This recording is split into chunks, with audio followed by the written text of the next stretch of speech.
जेनेवियर foster लिखते हैं कि ये वो बहादुर और फातेह जनरल था जिसने सल्तनत रोमा पर सिर्फ अपनी हुकूमत कायम की और बादशाह कहलवाए बगैर बादशाह बना रहा।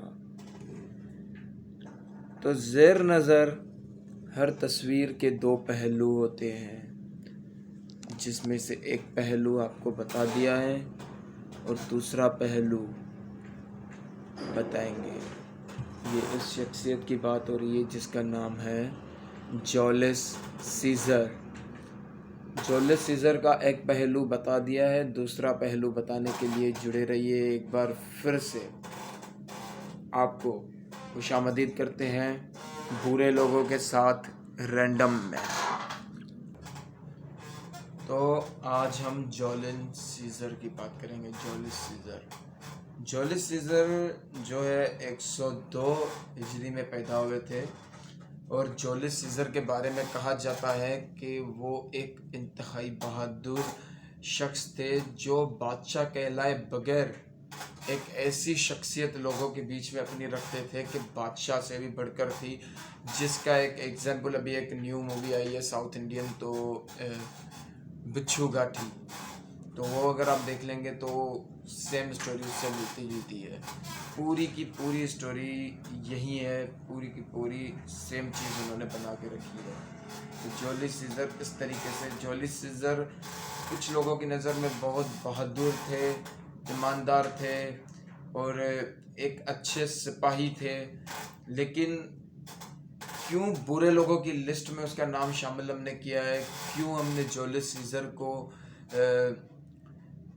वॉल्यूम 2 बुरे लोगों में रैंडम में हम उसको खींच के लाए हैं, वो हम उसकी करतूतें हम आपको बाद में बताएंगे। और अगर आप बिच्छू घाटी फिल्म देखते हैं तो उसमें भी उसकी सारी करतूतें दिखाई गई है। हमारे साथ रहिए। अब आते हैं पर्सनालिटी पर, जूलियस सीज़र की पर्सनालिटी। तो जूलियस सीज़र की जो पर्सनालिटी है वो ऐसे थी कि खाली साफ सफ़ेद कपड़े पहन के चलता था, हर वक्त उसके जिस्म से खुशबू आती थी। उस वक्त तो परफ्यूम वगैरह इतने मतलब कि आम चीज़ नहीं थी। वो जो अमीर अमीर लोग होते थे या कुछ ऐसे लोग होते थे जो खास तरीन शख्सियत होती थी वो लगा के चलते थे। तो जूलियस सीज़र भी उनमें से एक ही था जो वो परफ्यूम वगैरह यूज़ करते थे। बालों में हमेशा कंघी रहती थी, फेस धोया हुआ, साफ सफ़ेद कपड़े पहने हुए होते थे और हमेशा अपने जिस्म पर खुशबू लगाए रखते थे। और औरतों के अंदर उसकी एक अपनी ही पहचान थी, मतलब एक इंतहाई पसंदीदा शख्स हम जिसको कहते हैं, जूलियस सीज़र उनमें से एक थे। उनमें से एक भी नहीं कहा जा सकता, क्योंकि रोम के अंदर जूलियस सीज़र एक ही वो शख्स थे जो इंतहाई औरतों के बीच में पसंदीदा शख्स थे। अब आते हैं कि सीज़र की खास बातें। सीज़र की जो खास बातें थी वो कुछ ऐसी थी कि अवाम के अंदर उसकी बननी होती थी, फैसले करना, ये करना, कोई डिसीजन लेना। तो हमेशा जो भी डिसीजन लेते थे, जो भी कुछ करते थे, वो सीज़र सोच समझ कर करते थे। कोई भी डिसीजन जज्बात से बिल्कुल नहीं करते थे। कोई भी ऐसी बात होती थी जिसको बर्दाश्त करना होता था तो सीज़र बर्दाश्त कर लेता था, सीज़र दिल में रखता था सारी बातें। मतलब हर वो क्वालिटी जो एक समझदार, एक एजुकेटेड पर्सन, एक ज़िम्मेदार पर्सन के अंदर होनी चाहिए, वो सीज़र में थी। और सीज़र बिल्कुल लाइक था और सीज़र उनको जो वो हमेशा उन क्वालिटियों को यूज़ करता था लोगों के बीच में। लेकिन क्या करे, वो एक इंसान था और इंसान की कुछ कमज़ोरियाँ होती है, मर्द की कुछ कमज़ोरियाँ होती है। और जैसे सीज़र के पास बेशुमार दौलत और पर्सनैलिटी थी तो उसकी भी कमज़ोरियाँ थी, और सीज़र की जो कमज़ोरियाँ थी वही उसको बुरे लोगों की लिस्ट में ला देती है। तो सीज़र की कमज़ोरियाँ कुछ इस तरीके से थी। अच्छा, मैं ये बार बार वीडियो इसलिए रोक रहा हूँ क्योंकि ये सारी बुक से रिलेटेड स्टोरीज़ है, तो मैं नहीं चाहता हूँ कि आपको कोई ऐसी अपनी तरफ से कोई गलत इन्फॉर्मेशन मिले, इसलिए मेरे सामने मैं इसको रोक रहा हूँ, थोड़ा फिर से नज़र डाल रहा हूँ, फिर से आपको बता रहा हूँ। और उन बुरी आदतों में से एक ये आदत थी कि उसको दौलत की हवस थी। दौलत की हवस तो आजकल हर इंसान को है, लेकिन सीज़र को कुछ नेक्स्ट लेवल पर थी, क्योंकि उसे फिजूल खर्च करने की आदत थी। मैं शॉर्ट में सब बताऊंगा, क्योंकि ये बहुत लंबी स्टोरी है। तो सीज़र को जो है वो दौलत की हवस इस तरीके से थी, लड़कियों पर पैसे उड़ाना, शराब शबाब पर पैसे उड़ाना। तो इस तरीके से वो इतने पैसे उड़ाता था, आज के दौर में हम सोच भी नहीं सकते। और जब पैसे ख़त्म हो जाते थे तो भारी सूद पर वो लोन उठाता था। और अगर लोन भी उसके सर पे चढ़ जाता था, पैसे फिर से ख़त्म हो जाते थे, लोन वो चुका नहीं पाता था, तो वो अलग अलग तरीके ढूंढता था पैसे कमाने के मकसद के, किसी मेहनत के तरीके से नहीं। वो पैसे कमाने के लिए बहुत नेक्स्ट लेवल पर चला जाता था, जैसे मुल्कों का आपस में लड़ाना, जंग करवाना, और जंग जीत कर दूसरे मुल्क के पैसे वसूलना, खजाने वसूलना, सारे खजाने वसूल कर थोड़े बहुत हुकूमत को देता था, बाकी के पैसों से अपने कर्ज उतारता था। फिर से ये जो मतलब कि रोम में ऐसा सीज़र ने ऐसी गंदगी बहुत सारी फैला दी कि पैसों के लिए कुछ भी कर दो। तो वो गरीबों के पैसे भी लूटता था, और जो है लोन लूटता था, लोन लेता था तो वो वापस नहीं करता था। और पता नहीं कितने मुल्कों से रोम की जंग भी करवा दी, और वो जंगें जीत कर वो सारे जो लूटे हुए पैसे थे उससे अपना फिजूल खर्चा किया। अब आती है सीज़र की दूसरी जो सबसे बुरी आदत। सीज़र, जैसे मैंने आपको बताया कि लड़कियों के बीच में, औरतों के बीच में सीज़र बहुत मानने वाला शख्स था, लेकिन ये जिस्म का हवसी था। इसको बहुत हवस थी औरतों की। तो ऐसी कोई रोम के अंदर लड़की नहीं है जिसको सीज़र ने ना देखा हो। मतलब कि हर किस्म की औरत, बच्ची से लेकर बूढ़े तक, वो कहते हैं कि टीनेज भी थी, बच्चों की एज की भी थी, और 50-60 साल तक की भी थी। उन सब के साथ सीज़र ने रिलेशनशिप चलाया। वो ऐसे कि उनको अपनी जाल में फंसाता था, फिर उनके साथ रिलेशनशिप करता था।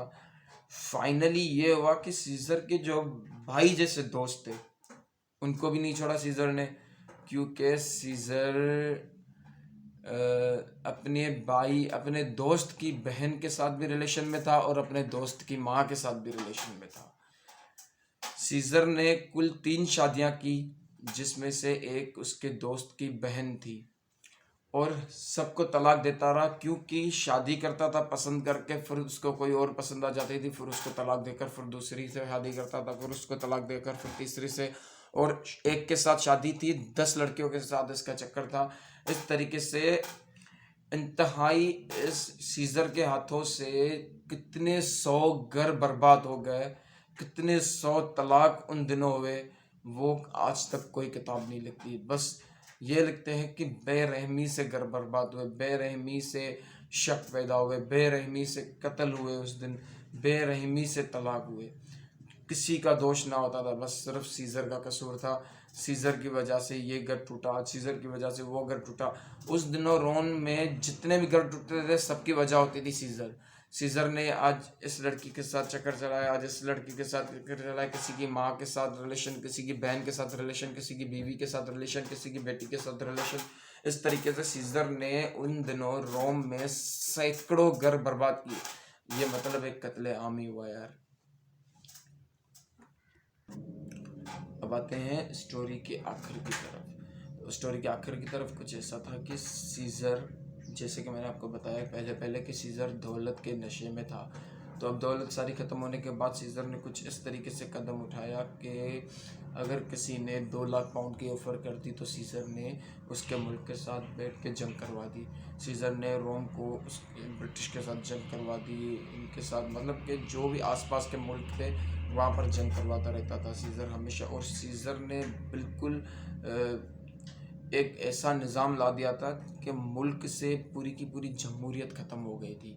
जमहूरियत का नामो निशान तक मुल्क से ख़त्म हो गया था। बिल्कुल सीज़र की हुकूमत चलने लगी थी। जो मुल्क के वज़ीर आला थे, प्राइम मिनिस्टर थे, वो अपना प्रेसिडेंट थे, उन सब की हुकूमतें ख़त्म हो गई थी। सिर्फ सीज़र सीज़र की एक हुकूमत बन गई थी मुल्क के अंदर, और सीज़र ने पूरी के मुल्क में जमहूरियत ख़त्म कर दी थी। सिर्फ जंगें ही लड़ रहा था, सिर्फ जंगें ही लड़ रहा था, क्योंकि उस मुल्क में आज़ाद उस वक्त सिर्फ सीज़र ही बचा था, जूलियस सीज़र ही बचा था। क्योंकि जूलियस सीज़र के पास पैसे थे, और पैसे कहाँ से आ रहे थे? जंग से। खुद को बेच कर भी सीज़र पैसे कमा रहा था इस तरीके से।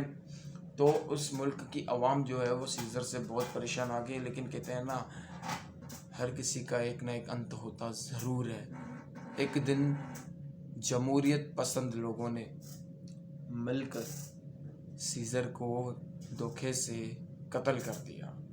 और सबसे इंटरेस्टिंग बात यह है कि उन जमहूरियत पसंद लोगों में सबसे पहले जो खड़ा था वो सीज़र का जिगरी दोस्त था, ब्रूटस, जिसने सीज़र को कत्ल किया। तो कहते हैं हमेशा जुल्म इतना करो कि अपने दुश्मन ना हो जाए। अपनी ज़िंदगी जियो। अकेले आए हैं, अकेले जाएंगे। ना पैसा जाएगा, ना लड़कियां जाएंगी, ना ये शोहरतें जाएंगी। कुछ भी नहीं होगा। कंधे चार मिलेंगे, कफन में जेब नहीं होगी। ये लोग, ये पैसा, ये घर, ये दौलत, ये शोहरत, कुछ भी साथ नहीं होगा। बस रहना है। ऐसे रहो कि चार कंधे जो देने वाले हो ना, वो बस हंसते हंसते दे दे। तो आज के बुरे लोग टॉपिक यहीं पर ख़त्म है। अगले टॉपिक पर मिलेंगे इंशाल्लाह। बुरे लोग की सीरीज़ हम चलाते रहेंगे, क्योंकि मुझे पता है कि हम लोग बुरे लोगों में से कोई ना कोई मैसेज ज़रूर गेन करेंगे।